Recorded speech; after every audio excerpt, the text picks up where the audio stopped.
Writing summative. Last time I got my topic and I got my research question. Now, Noodle Tools is not available for teachers, so I'm going to have to get my citations and just go ahead and put them in my works cited. So, first, I'm going to copy this by hitting Control C, or I could go and get copy. I'm going to go to my works cited. Paste that in there. That's one of them. And then let me just go ahead and move this down. Move. There we go.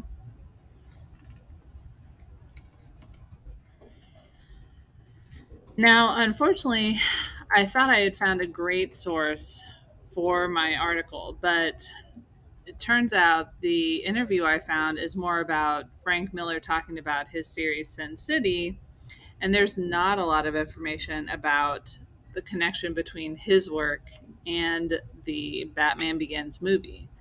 So I had to kind of go back and look for some more sources. Luckily, I found a few more, and I'm going to grab them for my works cited.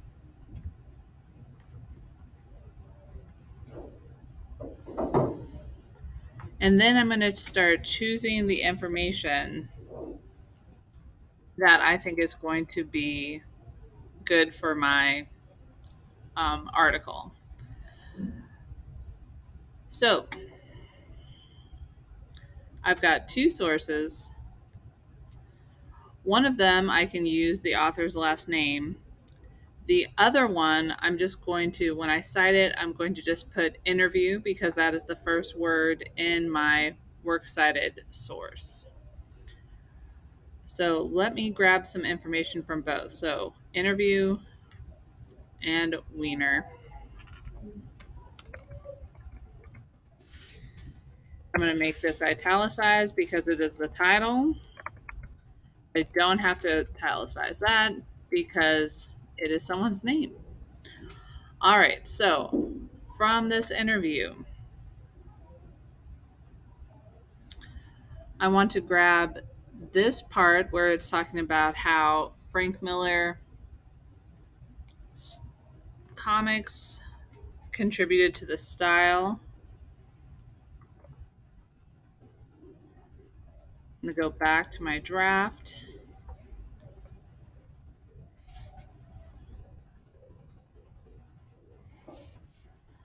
Just going to make this a little smaller so it's not taking up so much room. And then I also want to go back to this source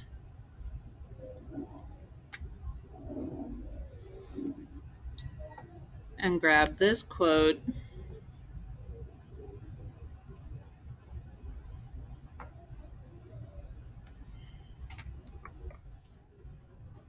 and I'm just copying this. I'm going to bring it back to my draft.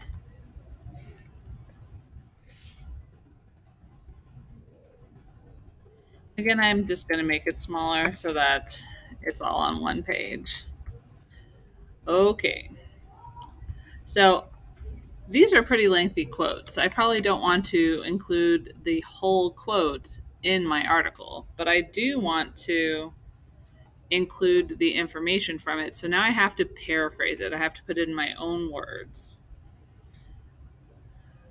So just to pare this down, I'll say something like the movie Batman Begins, italicizing this because it's the title of the movie.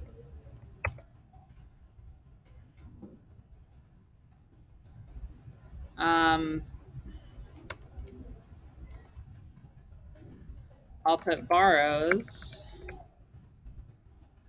its style and some of its storyline from Frank Miller's his graphic novel, which is called Batman Year One.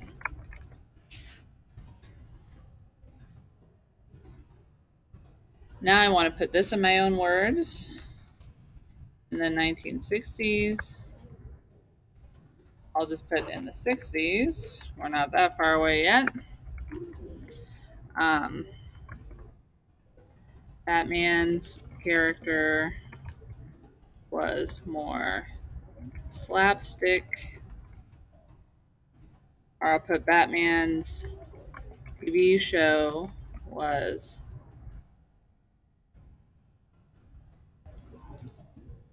goofier than, let's see, the animated series. That's my own thinking. It doesn't mention the animated series in that quote, but it does mention how in the 60s his TV show was kind of slapstick. And then let's see. In the 80s, let's see. In the 1980s, that's a typo. Batman gained new prominence when Frank Miller infused the series with a gritty, more realistic feeling, creating Batman The Dark Knight Returns and Batman Year One, the inspiration for the film Batman Begins. In the 80s, Frank Miller's work returned Batman to a darker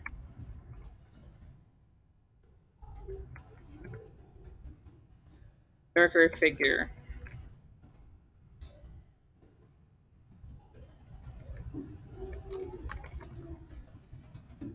This realism and his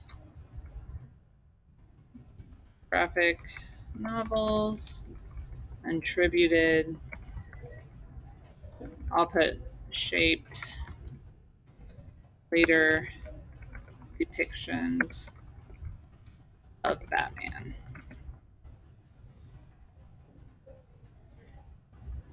Okay, so I've got two quotes from my two sources. Remember, you only have to have one source, you only have to cite one thing in it. However, I've got two in case I want to use them. If I don't want to put in this whole quote or part of this quote, I have put the quotes into my words, or I've grabbed the part of the quote that is important to me and my writing. And so the next thing to do would just get started on my article. Okay, till next time.